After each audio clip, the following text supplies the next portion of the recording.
Assalamualaikum warahmatullahi wabarakatuh. Selamat pagi anak-anakku kelas 7. Semoga selalu semangat dan selalu diberikan kesehatan dalam mengikuti pembelajaran IPA jarak jauh SMP Negeri 2 Blora. Baiklah anak-anakku, topik IPA kali ini yang akan kita pelajari adalah sistem organisasi kehidupan. Baiklah, langsung aja kita pelajari bersama ya. Urutan organisasi kehidupan. Tubuh makhluk hidup tersusun atas unit-unit terkecil. Urutan-urutan unit-unit ini akan membentuk suatu tingkatan atau hierarki struktur. Hierarki struktur ini dinamakan hierarki biologi yang membentuk suatu organisasi kehidupan. Urutan organisasi kehidupan dari tingkatan terkecil hingga terbesar adalah sel, jaringan, organ, sistem organ, dan organisme atau makhluk hidup. Jadi di sini kumpulan dari sel akan membentuk jaringan, kumpulan dari jaringan akan membentuk organ, kumpulan dari organ akan membentuk sistem organ, kumpulan dari sistem organ akan membentuk organisme atau makhluk hidup. Oke, sekarang kita akan mempelajari tentang sel. Apa itu sel? Sel adalah struktur dan fungsi terkecil dari organisme atau makhluk hidup. Berdasarkan ada tidaknya membran inti, sel dibedakan menjadi dua, yaitu sel prokariotik dan sel eukariotik. Membran inti itu apa? Membran inti adalah pelindung dari inti sel. Sel prokariotik itu tidak memiliki membran inti, contohnya bakteri dan archaea. Sedangkan sel eukariotik itu memiliki membran inti, sebagai contoh protista, jamur, hewan, dan tumbuhan.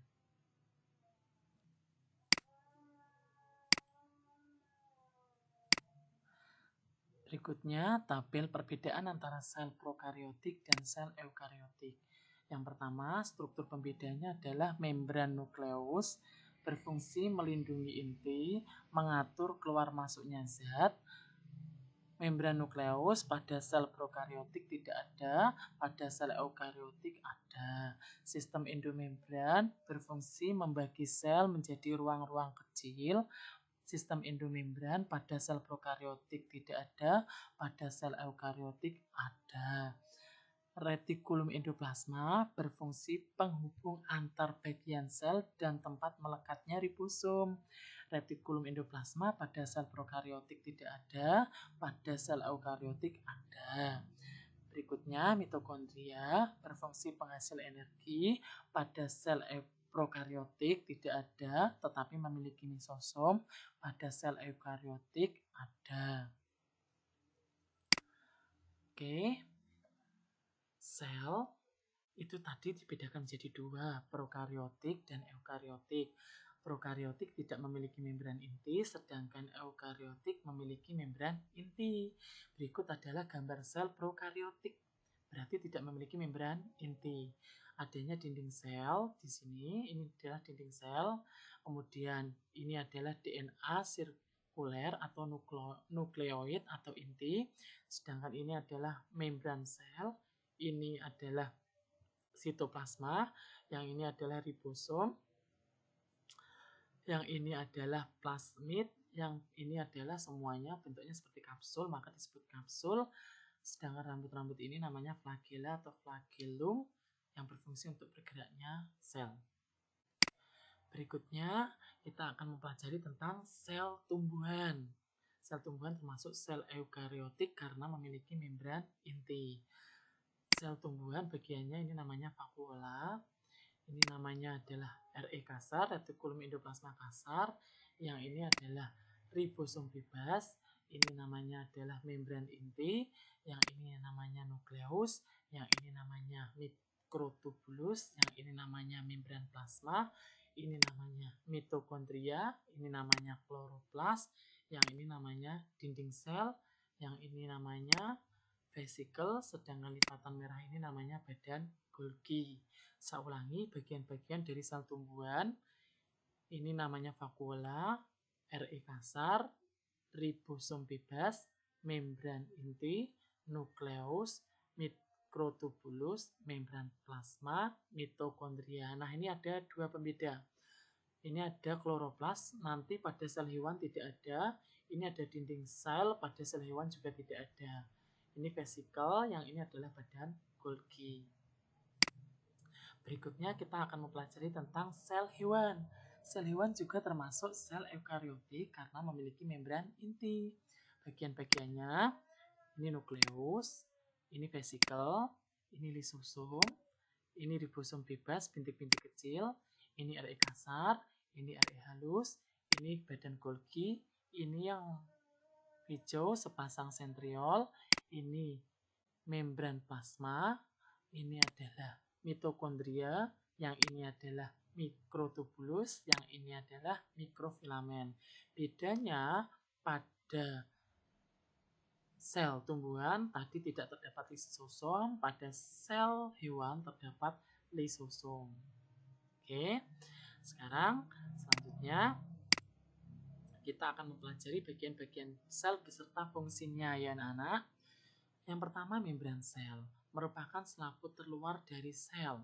Ini adalah merupakan selaput terluar dari sel berfungsi melindungi bagian dalam sel sebagai reseptor dan mengatur keluar masuknya zat dari dan ke dalam sel. Ini adalah sifat permeabel membran sel. Kemudian ada dinding sel. Hanya terdapat pada sel tumbuhan dinding sel. Ingat ya, hanya terdapat pada sel tumbuhan. Berfungsi melindungi dan membentuk sel. Kemudian bagian sel berikutnya adalah inti sel. Merupakan bagian sel yang terletak pada sitoplasma. Biasanya di tengah. Ini ya, ini sitoplasma dan ini di tengah. Ini sitoplasma, ini di tengah ini adalah inti sel. Sitoplasma merupakan cairan sel yang tersusun atas air, molekul-molekul, ion-ion, dan organel sebagai bahan hidup. Bersifat transparan, berfungsi sebagai tempat pertukaran zat metabolisme atau tempat berlangsungnya kegiatan dan reaksi kimia dalam sel. Beda ya antara inti sel dengan sitoplasma. Inti sel berfungsi mengatur dan mengendalikan seluruh kegiatan sel, sedangkan sitoplasma sebagai tempat pertukaran zat metabolisme atau tempat berlangsungnya kegiatan dan reaksi kimia dalam sel. Ini semua sitoplasma, sedangkan yang ini adalah inti sel. Berikutnya, organel dalam sitoplasma itu ada dua jenis, yaitu RE kasar dan RE halus. Retikulum endoplasma kasar itu terdapat ribosom yang menempel, sedangkan RE halus tidak ada ribosom yang menempel. Sedangkan fungsi RE kasar itu tempat berlangsungnya sintesis protein dan transport zat, sedangkan pada RE halus berfungsi sebagai tempat berlangsungnya sintesis lipid atau lemak dan transport zat.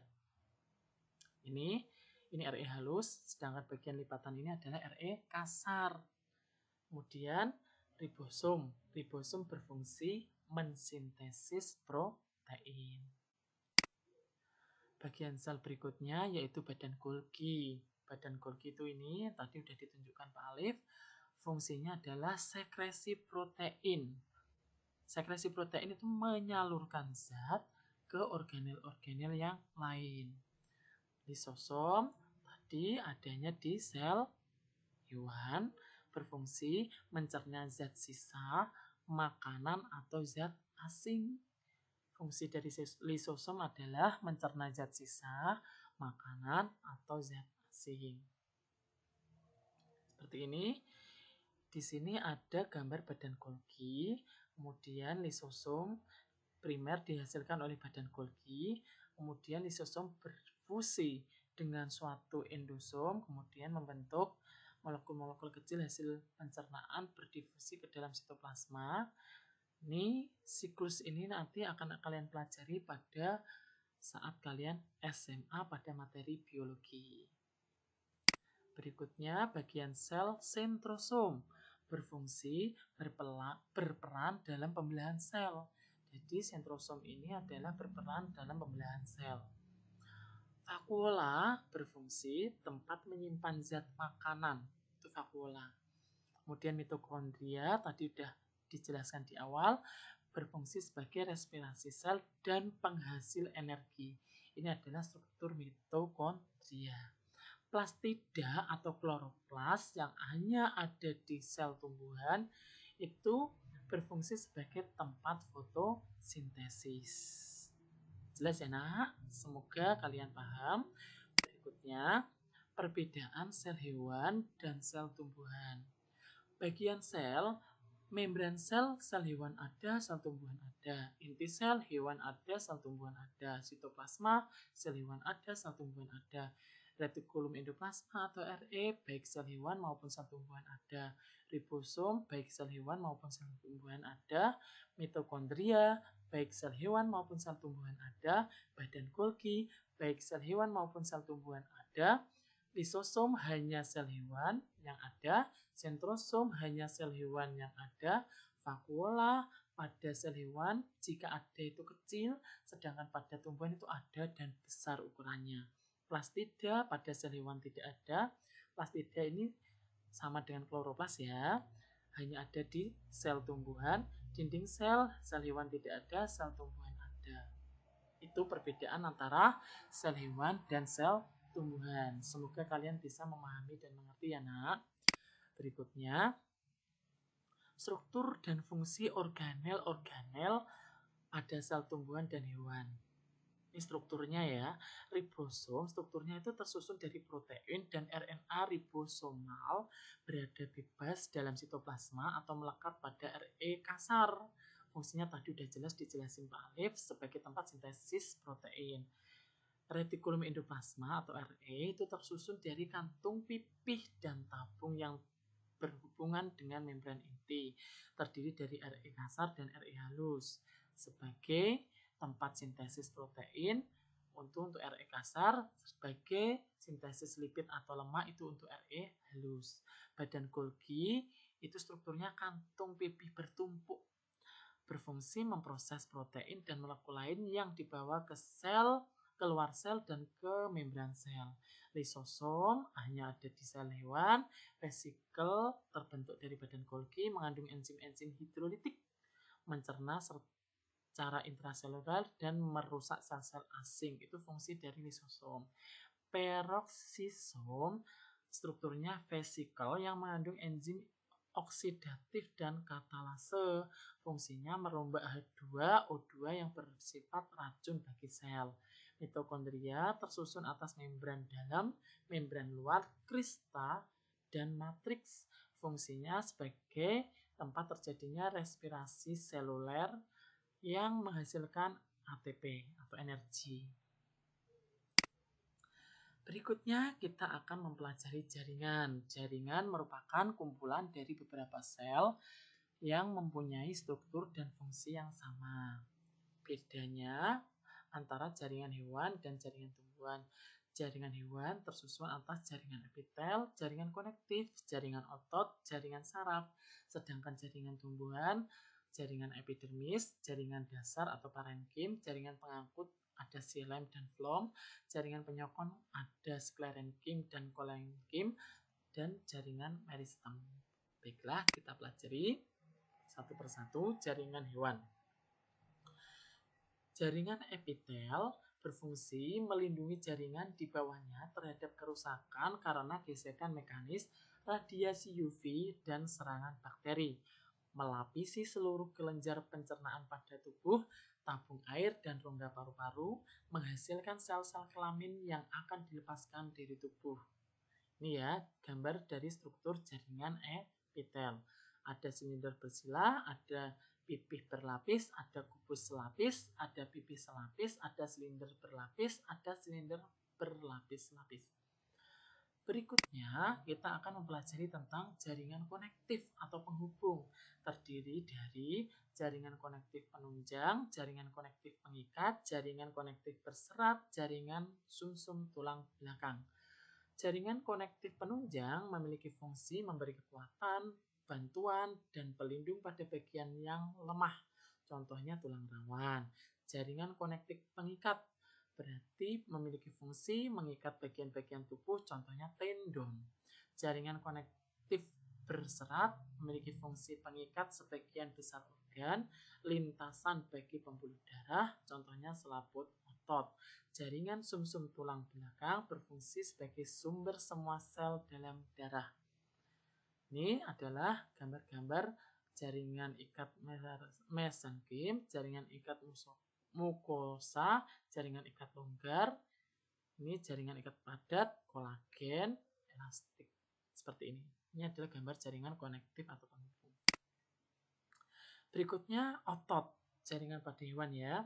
Otot ada otot halus dan otot lurik atau rangka. Fungsi otot halus melapisi dinding organ dalam tubuh kecuali jantung. Ingat, kecuali jantung. Otot lurik atau rangka berfungsi menimbulkan gerak pindah atau locomotion dan juga terjadinya macam-macam gerak tubuh lainnya. Di sini adalah otot polos, ada gambar otot lurik, ada gambar otot jantung. Ya. Kemudian ini adalah jaringan saraf.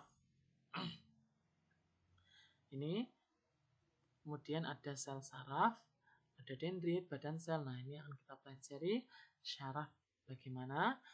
Saraf memiliki fungsi sebagai penghantar impuls, saraf elektrokimia, menerima dan menghantarkan rangsang. Terdiri dari sel saraf yang saling berhubungan. Gambar sel saraf itu seperti ini, nak.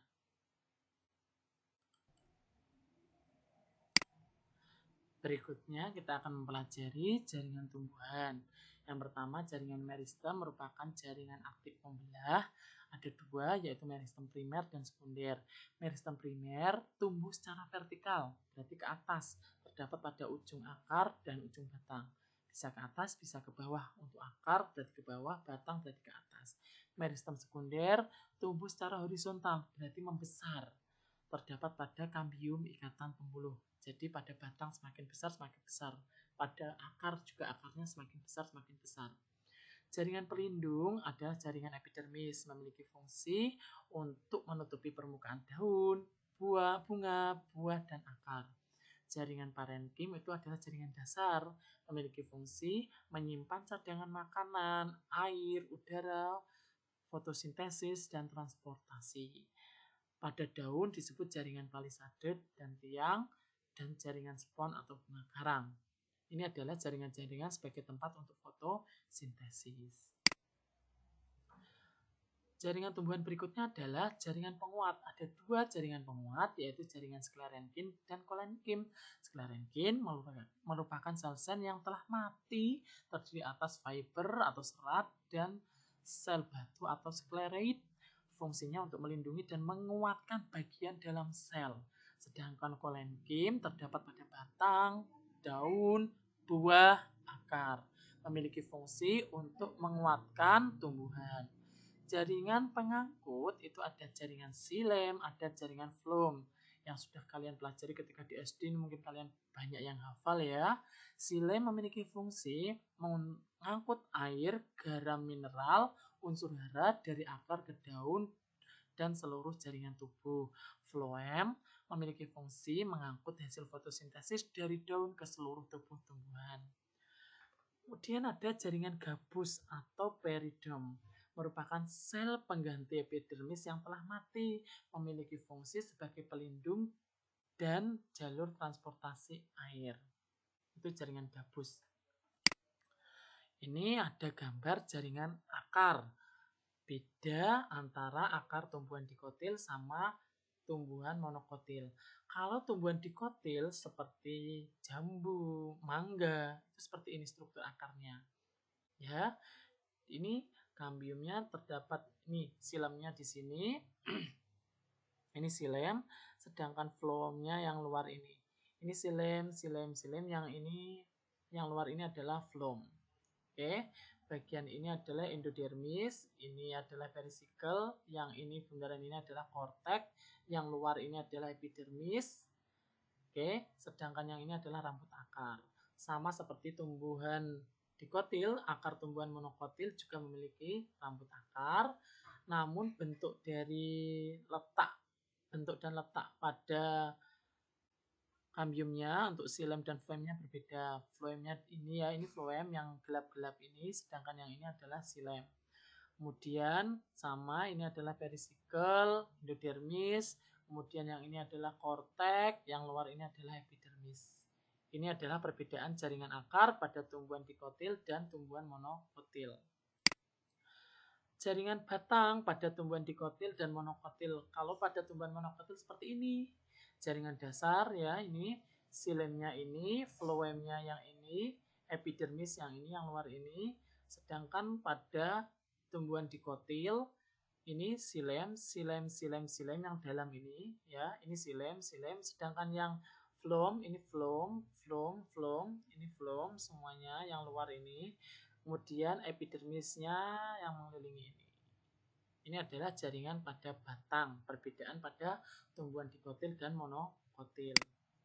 Jaringan pada daun, yang atas ini namanya kutikula atau lapisan lilin, ini adalah sklerenkim, ini stomata, tempat untuk pertukaran gas, ini ada epidermis atas, jaringan palisade untuk fotosintesis, jaringan bunga karang untuk fotosintesis, epidermis bawah untuk melindungi jaringan yang ada di atas, kutikula bawah ini adalah pembuluh bagi saluran untuk menyebarkan nutrisi ke seluruh tubuh. Ini adalah silem, ini adalah phloem. Oke. Ini adalah gambar pada jaringan daun.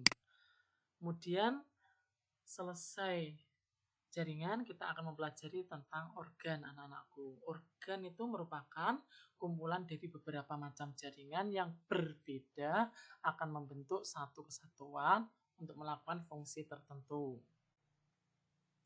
Organ pada manusia atau hewan banyak sekali ya, ini ada paru-paru, ada jantung, ada ginjal, ada hati, ada pankreas, usus besar, usus halus, ada lambung, itu adalah organ. Sedang organ pada manusia atau hewan ya, sedangkan organ pada tumbuhan itu ada bunga, ada daun, ada buah, ada batang, ada akar.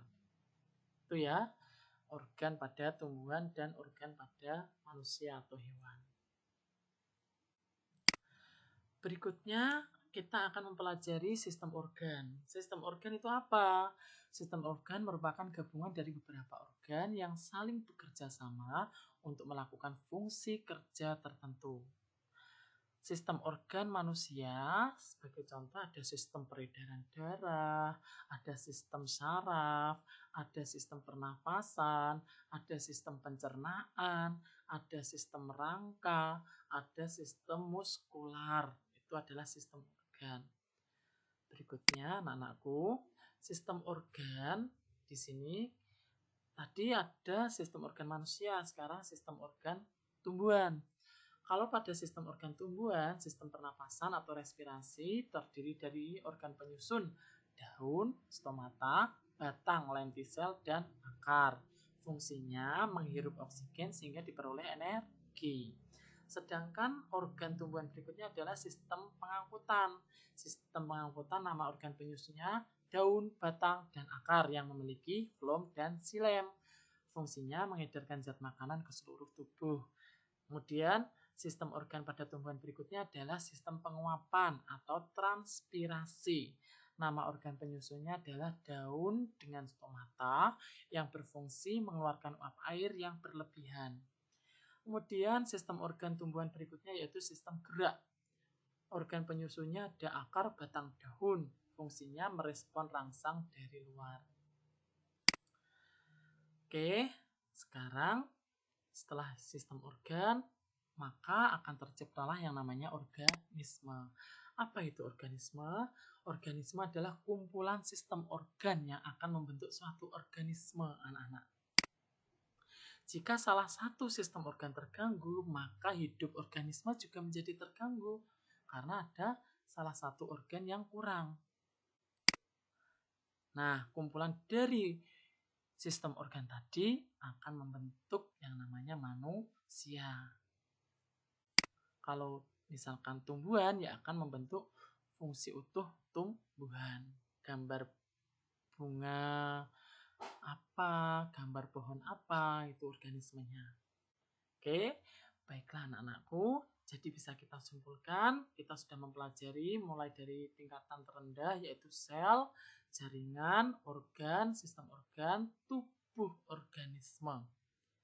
Saya ulangi lagi, dari tingkatan terendah sampai tertinggi ya. Kumpulan dari sel akan membentuk jaringan, kumpulan dari jaringan akan membentuk organ, kumpulan dari organ akan membentuk sistem organ, kumpulan dari sistem organ akan membentuk tubuh organisme atau organisme baru atau makhluk hidup.